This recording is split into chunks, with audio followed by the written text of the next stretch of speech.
Hey everybody, welcome to another exciting episode of a double feature.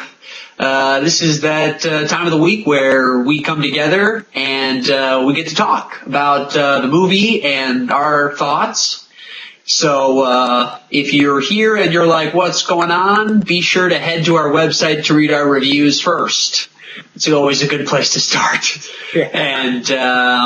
And of course, hopefully you've seen the movie. But yeah, so let's start the conversation. All right, Derek, first question for you. You talked about beauty in your review, and I was actually really intrigued by what you said, and I actually thought, obviously, a little differently about it, but Sure. I was just curious what you thought about this idea that Salieri is obsessed with Mozart's beauty, and yet there's this distinction between I want to kill him and he's at every one of his performances, every play, every whatever, he's there supporting Mozart, and yet it's also his worst enemy. And my question is, by the conclusion of the film, is Salieri's greatest desire to find the beauty or to destroy the beauty of Mozart? I'm going to break this up into a couple different answers. So one, you said he's there supporting Mozart's music. I don't think the word support, I don't think that's an appropriate word in that context. Grant, he's at the performance, but it's not there to give Mozart any monetary compensation for what he's doing. Salieri is true because he's completely infatuated with this music.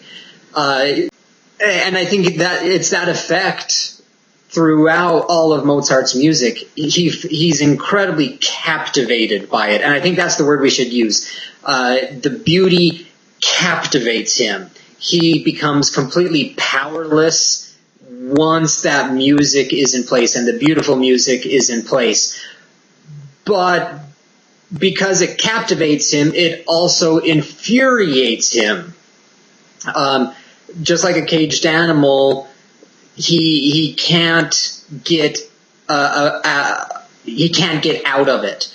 And so the thing that he loves the most is also the thing that he despises the most.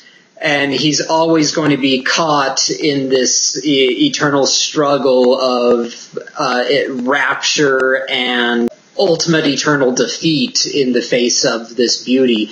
So he's in the insane asylum and in his own home as he's just deteriorating. The only thing he has left is Mozart's music, and he keeps playing it as we see on the piano, and he keeps thinking about it.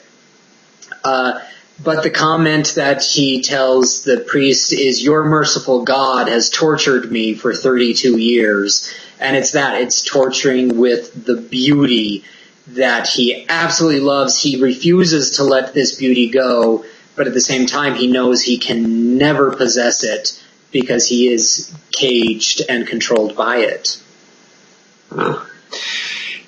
Okay, so then is he a failure? I'm going to say at the very end of the movie, I don't think he is, because at the very end of the movie he realizes he's only going to be mediocre. He will never be as famous as Mozart. He accepts that, and then he becomes the champion of all mediocrity. And it's only then with that realization of, I'm a nobody, and there's no way I could ever be anybody. And so he can live with himself and then extend that and absolve everybody else of mediocrity. I think at that point he's no longer a failure. His failure comes when he lets his ambition and his desire drive him beyond his capacity. Interesting. I thought just the opposite. I thought he was a failure. Mm-hmm. Because, well, just, I guess, two reasons. One, the opening scene, he's sort of confessing a sin. He tries to kill himself, but can't. As the movie progresses, And we see the flashbacks, we see he's trying to write these famous symphonies, some success, some not, but ultimately he is so ashamed, I think, of this man who is speaking for God that's not him, that he then looks in the mirror and says, I am disgusted by this beauty. It's brilliant, but I'm disgusted by it. I'm tormented by it, just as you said. But then in the end, he says, this is life, that I'm a failure and that I am mediocre, and I absolve everybody, including myself, because we're all failures. Yeah. But well, and I think that goes to it because you were saying in your write-up that he fails to be true to himself, but isn't he then true to himself at the very end where he says, I'm a failure, I admit it, I am a horrible human being, and I'm okay with it now. Yeah. Oh, yes. I will agree that that last scene, he decides to be true to himself. Well, going right off of that, you talked a lot in your review about being true to the self. Mozart was true to himself, even if in all other aspects that self was a complete failure. Salieri wasn't, which sparked this question: what really is being true to the self? What is more of the core? Is it sort of the abilities that we have, or the desires that we aspire to? If I had to pick one, I would say it's our abilities. Okay. Because I can desire to be a phenomenal musician. I absolutely can. But if I don't have sort of the knack for it, if I don't have the ability, and I'm practicing day and night for years and years and years and get nowhere, then my desire obviously begins to diminish. I think, well, I've been doing this for 10 years and I'm still just a mediocre guitar player. I'm not any good. But if I'm just naturally good at playing the guitar, like some people are, they pick it up quickly and they're able to play and they're able to learn quickly, learn fast, then I think that desire then comes to improve, to be better, to do certain things, and to enhance your skill. But then what do we then do with Amadeus, who is very naturally gifted, but there doesn't seem to be any desire there to enhance? He just knows he's the best and he can do whatever he wants, and he will. I think the hard part is, obviously I'm making a pretty broad generality about this, that, realistically it's a balance between the two, but Sure. And, there are these geniuses out there like Mozart and Albert Einstein and these people who did so many great things throughout their life. A lot of the stuff they did maybe wasn't understood or appreciated until after they had died, but still there was this raw talent that needed to be refined. And I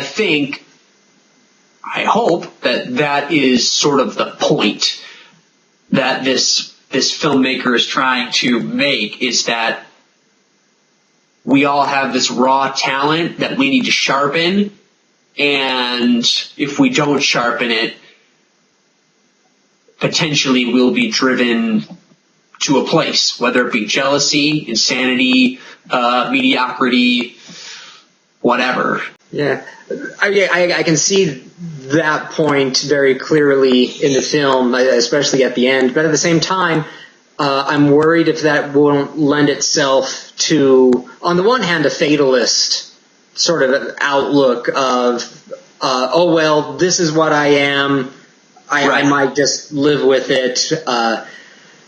Which, we'll leave that alone. But I think more to the point is the very first exchange Salieri has with the priest, which is sort of driving home that very point that you just brought up, when the priest says, all are equal in the sight of God, and Salieri's immediate response is, are they? meaning absolutely Yeah. not. Because there's these natural born geniuses out there who can do so much stuff, and there's everybody else. And then in Salieri's mind, God obviously favors the naturally gifted, and the rest of us, well, we're the mediocres. We're here in Right. the rat race. So, do you Right. have a rebut to Salieri? Yeah, I mean, you're right. It's this hard line of, I mean, obviously I believe in change, and I believe that all of us can accomplish all of our dreams, and we can be whoever we want to be, and we can live the dreams that we want to live. But, at the end of the day, I can look at myself in the mirror and be like, you know what? Today I'm a little closer to inventing something new, or today I'm a little closer to being a billionaire, or today, blah, blah, blah, blah, blah. I'm a little closer to whatever. But, and again, it just comes to that. You look in the mirror and you say, well, I'm probably not going to be a billionaire in this life. Do I have a desire to be a billionaire? Absolutely. I would love to be a billionaire, because then I wouldn't have to worry about money. And I would love not to worry about money.